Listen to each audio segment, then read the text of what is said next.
Assalamualaikum warahmatullahi wabarakatuh. Saya ucapkan selamat datang kepada teman-teman mahasiswa di perkuliahan perdana kita pada mata kuliah Psikologi Industri dan Organisasi.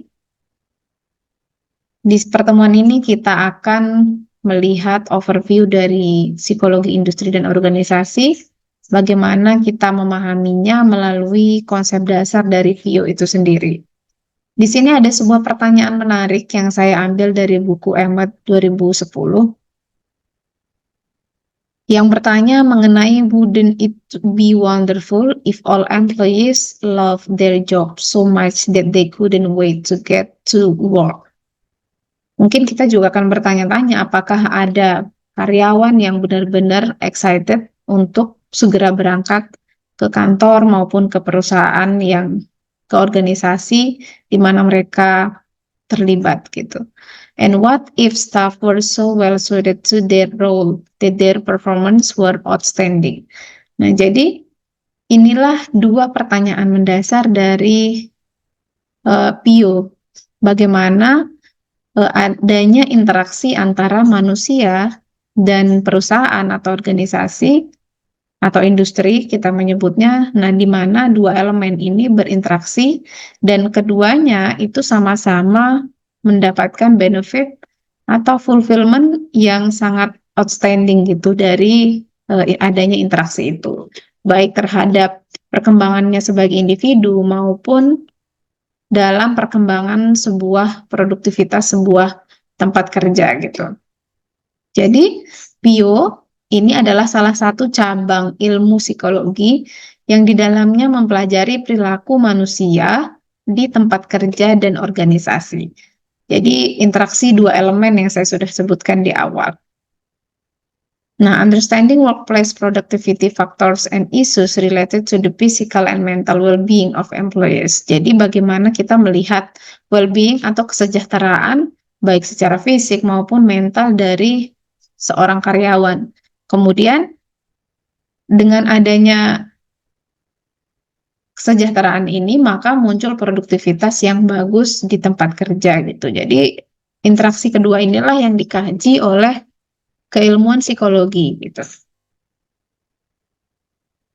Nah, tujuan dari kajian PIO itu sebenarnya adalah untuk memperbaiki ketika memang di dalamnya ada masalah maka dilihat kemudian diperbaiki baik keduanya antara individu kemudian performance dari organisasi dan individu itu sendiri. Kemudian PIO ini juga memastikan apakah baik secara fisik dan secara mental, secara fisik dan mental itu si karyawan ini mendapatkan kesejahteraannya atau tidak gitu. Kemudian PIO juga mengkaji bagaimana sebenarnya produktivitas itu bisa meningkat di tempat kerja dengan adanya perubahan dari atau perbaikan dari individu itu sendiri. Jadi selalu mengkaji dan melibatkan kedua elemen ini. Nah, disitulah pusat bahasan dari psikologi industri dan organisasi. Adapun poin kajian dalam psikologi industri dan organisasi ini meliputi banyak sekali hal, namun nanti beberapa akan kita bahas di pertemuan-pertemuan berikutnya. Mulai dari rekrutmen dan seleksi ketika awal memilih atau menyeleksi karyawan, dilihat bagaimana kecocokannya dengan pekerjaan yang sedang dibuka atau yang sedang dibutuhkan oleh sebuah organisasi. Kemudian analisis jabatan, melihat juga kesesuaian antara individu dengan jabatan yang sedang ada, kemudian bagaimana pelatihan dan pengembangan. Nah, ketika selalu dilakukan asesmen secara berkala, apakah sebuah kelompok karyawan atau divisi itu membutuhkan pelatihan dan pengembangan, maka disinilah psikologi itu mengambil peran untuk memperbaiki kualitas manusia yang bekerja di sebuah perusahaan. Kemudian stres dalam pekerjaan, tentu ini erat kaitannya dengan psikologi ya, bagaimana kesehatan mental manusia itu diperhatikan dalam lingkungan kerja. Kemudian motivasi dan kepuasan kerja, kepemimpinan dan manajemen evaluasi kinerjanya bagaimana, seperti apa, kemudian desain organisasi yang tepat, kesehatan dan kesejahteraan di tempat kerja, hingga perilaku organisasi. Nah, semua ini masuk dalam lingkup kajian psikologi industri dan organisasi. Nah, berikutnya kita akan membedah sejarah munculnya psikologi industri dan organisasi. Kapan sebenarnya keilmuan psikologi ini mulai digunakan dalam ranah industri? Sebab jika kita berangkat dari awal, tentu penggunaannya belum merambah pada dunia industri dan organisasi, ya. Tetapi sebenarnya ini sudah lama sekali, bahkan sebelum Perang Dunia, itu sudah mulai dikembangkan oleh beberapa profesor dan tokoh psikologi. Yang pertama kita ada Walter Dill Scott. Jadi pertama beliau ini melihat sebenarnya apakah psikologi ini punya peran terhadap marketing atau periklanan. Jadi The Role of Psychology in Advertising ini adalah kajian dari Walter Dill Scott yang kemudian kita melihat kaitannya banyak dibahas dalam bidang PIO. Berikutnya ada Frederick Taylor yang mencari tahu atau meneliti tentang applying more scientific rigor to business and management with his time study methods.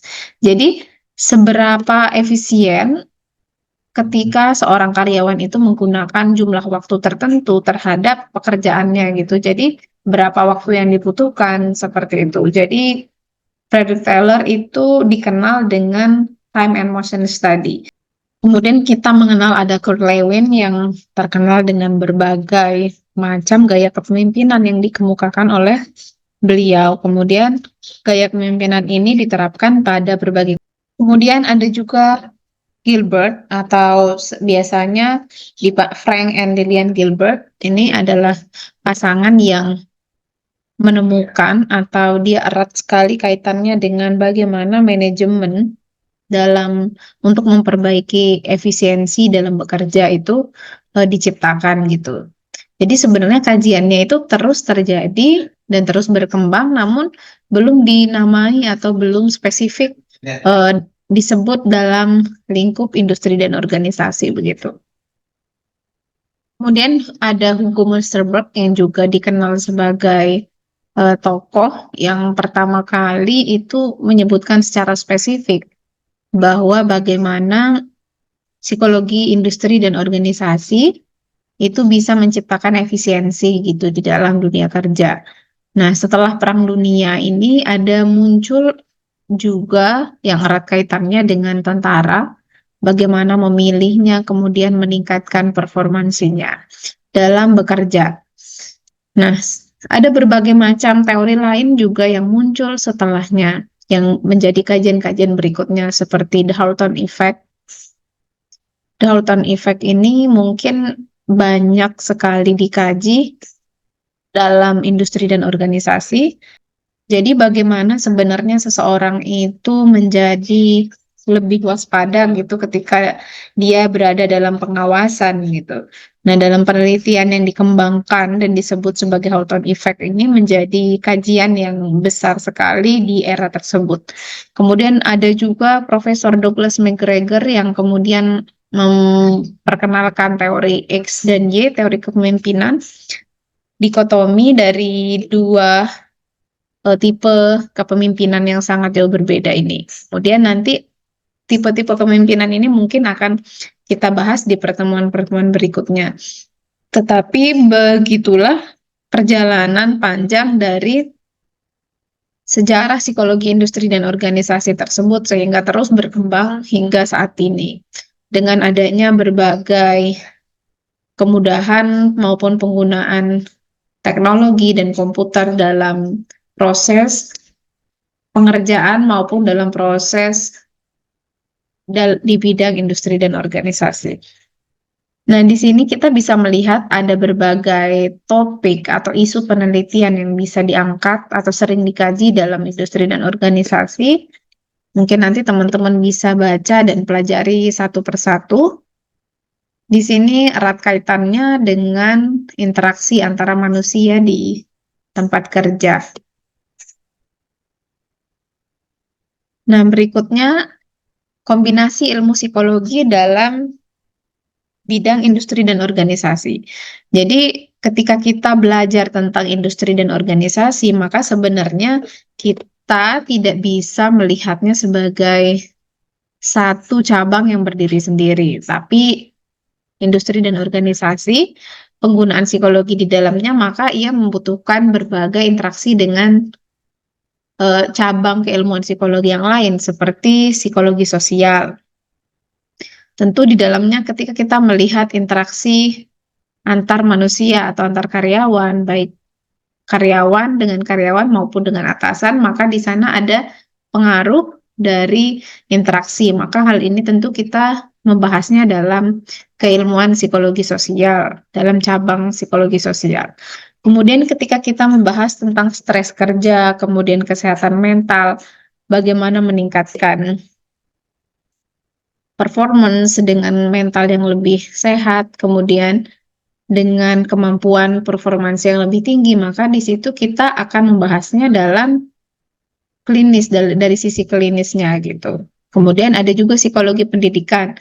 Nanti ketika kita membahas tema tentang pelatihan, kemudian pengembangan, maka kita akan melihat training itu sebenarnya bagaimana kita mendesainnya menggunakan dari perspektif psikologi pendidikan. Bagaimana karyawan tersebut diberikan pelatihan yang sesuai dengan tahapan-tahapan yang sebenarnya itu banyak dikaji dalam bidang kayak cabang psikologi pendidikan. Kemudian ada psikologi perkembangan. Nah, lifespan development ini tentu dibahas secara utuh dalam psikologi perkembangan. Nah, di sini erat sekali kaitannya dengan ketika kita membahas misalkan tema tentang pensiun bagi karyawan, bagaimana mereka, apa yang mereka butuhkan, kemudian tahap perkembangan apa yang sedang mereka jalani. Nah, di situ kita harus melihatnya dari sisi perkembangan manusia. Nah, kemudian ini juga ada neuropsikologi, yaitu bagaimana adanya bagian-bagian otak yang berfungsi dengan fungsinya masing-masing, yang bisa kita lihat kaitannya dengan baik itu motivasi kerja maupun stres pada individu. Nah, di sini kita juga bisa melihatnya melalui pendekatan cabang ilmu neuropsikologi. Baik, saya rasa cukup sampai di sini pertemuan kita pada hari ini. Berikutnya mungkin nanti teman-teman bisa bertanya, bisa melalui audio maupun teks, bisa dikirimkan di grup, nanti teman-teman bisa mengirimkannya dan kita bisa berdiskusi bersama. Nah, berikutnya juga nanti saya akan share untuk kontrak belajar maupun beberapa satuan acara perkuliahan yang akan kita lanjutkan di pertemuan berikutnya.